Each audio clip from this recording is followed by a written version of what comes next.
Hello dear students, here is our new topic moving coil galvanometer, and this is the last topic for moving charges and magnetism. And galvanometer, when we talk about the galvanometer, it's the device which detects the current in a circuit. यानी कि current को major करने के काम आता है galvanometer.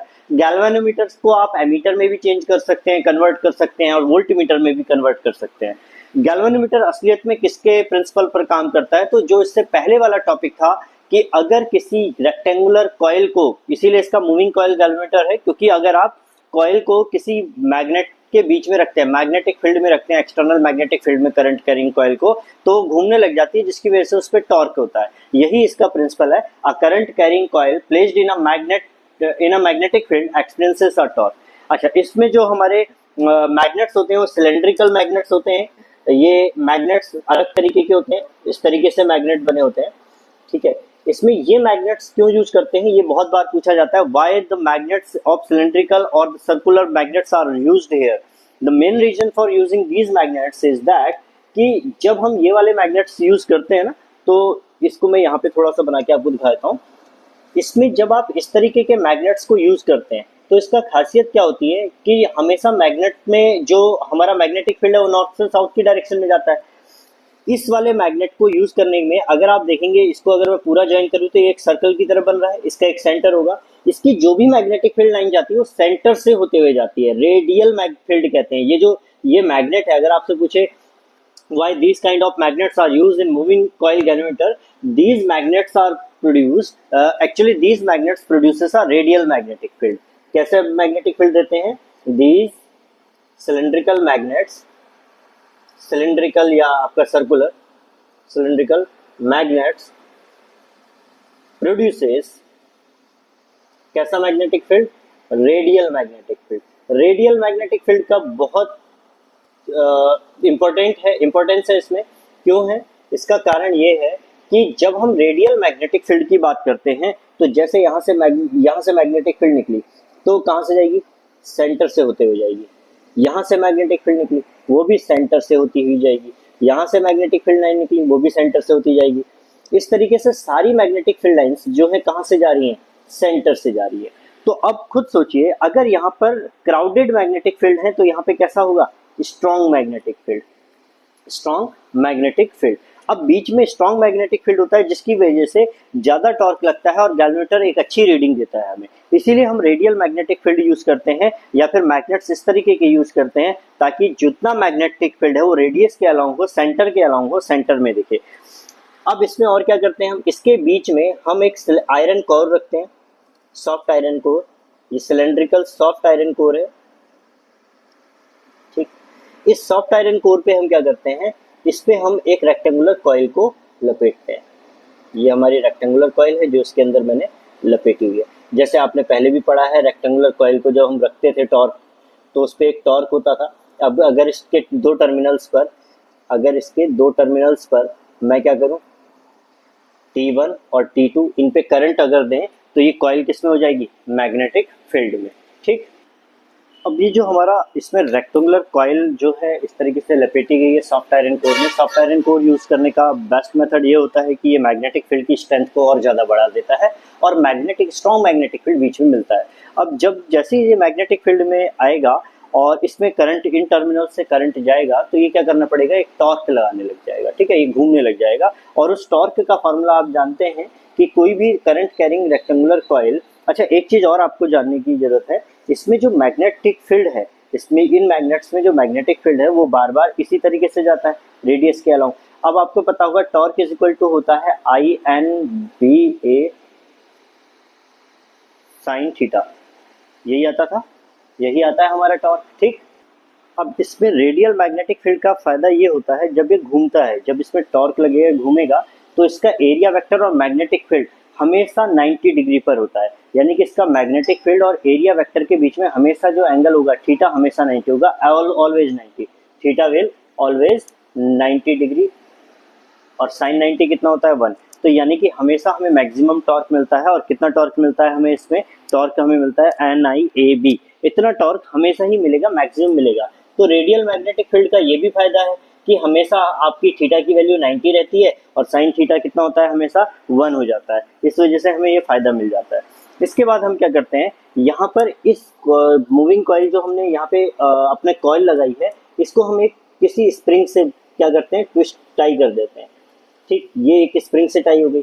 अब ये स्प्रिंग के साथ क्या होता है, स्प्रिंग जब ये घूमेगा तो ये स्प्रिंग भी घूमेगी और घूमती हुई चीज पे टॉर्क लगता है, तो इस स्प्रिंग पे भी ये स्प्रिंग जो है वो भी क्या करेगी, एक टॉर्क एक्सपीरियंस करेगी। This spring will also experiences a torque, और टॉर्क की वजह से एक डिफ्लेक्शन आएगा, और वो डिफ्लेक्शन जैसे ये घूमेगा, ये घूमते वक्त एक डिफ्लेक्टिंग एंगल आएगा और उस एंगल को बोलते हैं हम फाई, यानी कि एंगल ऑफ डिफ्लेक्शन क्या हो जाएगा, फाई। देखो स्प्रिंग जब घूमेगी तो स्प्रिंग में डिफ्लेक्शन आएगा, यानी कि स्प्रिंग ऐसे घूम रही है तो एंगल ऑफ डिफ्लेक्शन देगी। अब वो जो एंगल होगा उसको हम फाई से रिप्रेजेंट करते हैं, और फाई एंगल जो है वो अगर हम निकालेंगे तो देखो टॉर्क इज इक्वल टू, यहाँ पर इस केस पर जो टॉर्क लगता है स्प्रिंग में वो लगता है इस डिफ्लेक्शन एंगल, जो डिफ्लेक्शन एंगल होता है इसका, इसके प्रोपोर्शनल होता है। तो टॉर्क इज इक्वल टू क्या हो जाएगा, के फाई। ये क्या है, जैसे स्प्रिंग आपने ऐसे मोड़ी तो स्प्रिंग क्या करेगी, अपने ओरिजिनल पोजीशन पे रिस्टोर होने की कोशिश करेगी। आपका ये वाला जब मोड़ रहा है तो वो स्प्रिंग को भी मोड़ रहा है, लेकिन स्प्रिंग क्या चाह रही है, अपनी ओरिजिनल पोजीशन में आना, यानी रिस्टोरिंग फोर्स लगा रही है, और वो रिस्टोरिंग फोर्स इसके बराबर लगाएगी। अब अगर इक्विलिब्रियम में हम देखें तो ये दोनों बराबर होने चाहिए, दोनों टॉर्क क्या होने चाहिए, इक्वल होने चाहिए। अगर हम बात कर रहे हैं इक्विलिब्रियम की, तो इक्विलिब्रियम में restoring torque and the torque experienced by the this moving coil galvanometer, this rectangular coil will be equal। तो इक्विलिब्रियम पोजीशन में ये दोनों बराबर होते हैं, यानी कि टॉर्क जो रिस्टोरिंग फोर्स का लग रहा है और डिफ्लेक्टिंग टॉर्क लग रहा है वो दोनों बराबर होंगे। ये आपका डिफ्लेक्टिंग टॉर्क हो गया, ये आपका रिस्टोरिंग टॉर्क हो गया। तो उस कंडीशन में इन इक्विलिब्रियम क्या हो जाएगा, K phi is equal to NIBA, और फाई इज इक्वल टू क्या आ जाएगा, angle of deflection is equal to NBA upon K, और यहाँ पे I। अगर यहाँ देखो number of turns, magnetic field and area as well as the torsional constant, इसके को बोलते हैं टोरोजन कांस्टेंट। टोरोजनल कांस्टेंट ये कांस्टेंट होता है, तो ये कांस्टेंट है, ये सब चीजें कांस्टेंट है, तो हम कह सकते हैं angle of deflection is directly proportional to I।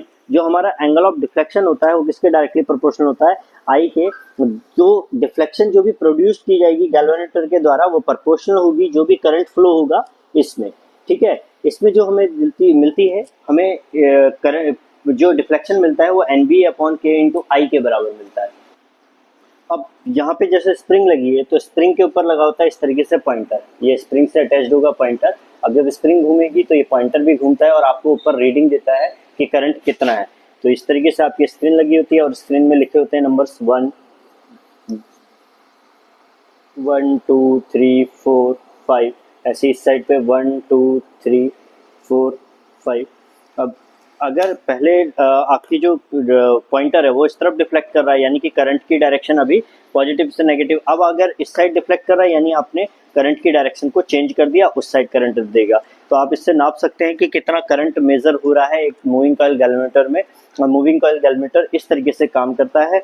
हमें क्या करने हैं, 2 मैग्नेट्स लेने हैं, सिलेंड्रिकल मैग्नेट्स। इनमें कैसा होता है, रेडियल मैग्नेटिक फील्ड होता है। रेडियल किस लिए काम आता है, एक तो वो हमेशा साइन थीटा को 90 रखता है यानी कि मैग्नेटिक फील्ड, और इसके एरिया वेक्टर के बीच में एंगल हमेशा 90 डिग्री रखेगा। सेकेंड थिंग, बीच में हमारे इस आयरन कोर में स्ट्रॉन्ग मैग्नेटिक फील्ड देता है जिसकी वजह से एक हाई टॉर्क लगता है, मैक्सिमम टॉर्क लगता है और टॉर्क की वजह से घूमता है। ये घूमता है तो इसमें जो टॉर्क लगता है NIBA लगता है। इसकी वजह से स्प्रिंग भी घूमेगी और स्प्रिंग एक रिस्टोरिंग टॉर्क लगाएगी इक्विलिब्रियम में, वो ये इसके टॉर्क और उसके टॉर्क के बराबर होगा। यानी कि ये जो लगाती है स्प्रिंग टॉर्क लगाती है वो के फाई के बराबर होता है। इक्विलिब्रियम में ये वाला टॉर्क और ये वाला टॉर्क दोनों बराबर होंगे और दोनों को इक्वल रख के हम फाई की वैल्यू निकाल देते हैं और फाई की वैल्यू जो होती है प्रोपोर्शनल टू करंट आती है। अब हम देखेंगे कैसे सेंसिटिविटी गैल्वेनोमीटर की हम बढ़ा सकते हैं या घटा सकते हैं, किस तरीके से काम करता है। Now let us discuss about the sensitivity of a galvanometer and how this sensitivity works. So sensitivity of galvanometer, जब हम इसकी बात करते हैं, galvanometer is said to be sensitive। उसको sensitive तब माना जाता है जब वो क्या करता है, लार्ज स्केल डिफ्लेक्शन देता है छोटे से करंट में भी। अगर वो डिफ्लेक्शन दे रहा है, छोटा सा करंट अगर हमने पास किया उसमें भी वो लार्ज डिफ्लेक्शन दे रहा है, इट मीन दैट, या फिर वोल्टेज हमने पास किया तो यानी कि वो क्या है, सेंसिटिव है, गैल्वेनोमीटर सेंसिटिविटी है। तो गैल्वेनोमीटर सेंसिटिव तब होता है जब वो लार्ज स्केल डिफ्लेक्शन देता है, जब करंट पास हो या फिर उससे स्मॉल वोल्टेज अप्लाई करी जाए। यानी कि छोटा सा करंट दिया आपने, छोटा सा वोल्टेज दिया और उस पर भी उसने लार्ज डिफ्लेक्शन दिखा दिया, तो उस गैल्वेनोमीटर को सेंसिटिव कहा जाता है। अब करंट सेंसिटिविटी या वोल्टेज सेंसिटिविटी कैसे बढ़ाई जा सकती है? तो करंट सेंसिटिविटी क्या होती है? करंट सेंसिटिविटी होती है deflection produced in the galvanometer. जैसे जब आपका कॉइल मूव करेगी तो उसकी वजह से स्प्रिंग मूव करेगा, और वो जो फाई एंगल होगा उसमें जो डिफ्लेक्शन प्रोड्यूस्ड होगा गैल्वेनोमीटर में पर यूनिट करंट, एक यूनिट में जितना करंट फ्लो हो रहा है, अगर उसको आप डिवाइड कर देंगे, डिफ्लेक्शन को आप डिवाइड कर देंगे उससे पर यूनिट करंट से, तो आपको क्या मिलेगी? करंट सेंसिटिविटी मिलेगी। यानी कि deflection produced in the galvanometer per unit current, एक यूनिट करंट में कितना डिफ्लेक्शन आ रहा है वो है करंट सेंसिटिविटी। फाई की वैल्यू आपने अभी निकाली थी थोड़ी देर पहले, वो फाई की वैल्यू आपकी जो आई थी वो थी NBA अपॉन के, NBA तो फाई की वैल्यू आई थी NBAI अपॉन के। ये तो आपका आया था क्या? अच्छा, यहाँ पे नीचे आई है तो नीचे आई लिख देंगे, आई से आई कैंसिल हुआ, तो यानी कि current sensitivity IS, current sensitivity dependent है NBA अपॉन के पर। यानी कि करंट की सेंसिटिविटी जो है वो NBA अपॉन के पर रिस्पॉन्सिबल है। नंबर ऑफ टर्न्स बढ़ाएंगे तो सेंसिटिविटी बढ़ जाएगी, मैग्नेटिक फील्ड बढ़ाएंगे करंट सेंसिटिविटी बढ़ जाएगी, एरिया वेक्टर बढ़ाएंगे तो करंट सेंसिटिविटी बढ़ाएगी। लेकिन स्प्रिंग कांस्टेंट या टॉर्जनल कांस्टेंट को अगर आप क्या करेंगे? घटाएंगे तो करंट सेंसिटिविटी बढ़ती है। तो ये याद रखना है, इसको याद रखना है कि कांस्टेंट को अगर आप डिक्रीज करेंगे तो करंट सेंसिटिविटी इंक्रीज होगी। ऐसे ही वोल्टेज सेंसिटिविटी जो होती है, वोल्टेज सेंसिटिविटी होती है डिफ्लेक्शन कितना प्रोड्यूस कर रहा है galvanometer per unit potential difference. एक यूनिट पोटेंशियल डिफरेंस जब हम अप्लाई कर रहे हैं उसके एंड्स पर, तो कितना डिफ्लेक्शन दे रहा है? Deflection produced in a galvanometer per unit when a unit potential difference is applied across its ends, यानी कि उसके एंड्स पर एक यूनिट अगर आप पोटेंशियल डिफरेंस अप्लाई करते हैं तो कितनी सेंसिटिविटी देता है।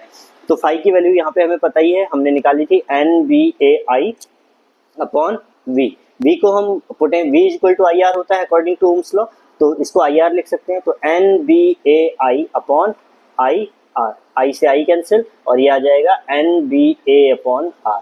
तो आपका जो वोल्टेज सेंसिटिविटी का फॉर्मूला आया वो क्या है? NBA upon R। अच्छा, इसमें एक चीज आ गई, NBAI अपॉन K होता है ना formula, phi equal to NBAI upon K, यहाँ पे K लिखना भूल गया मैं, तो एक KR, NBA अपॉन KR आ जाएगा आपका वोल्टेज सेंसिटिविटी का फॉर्मूला। तो इस चीज को याद रखनी है कि आपका इस तरीके से बनता है।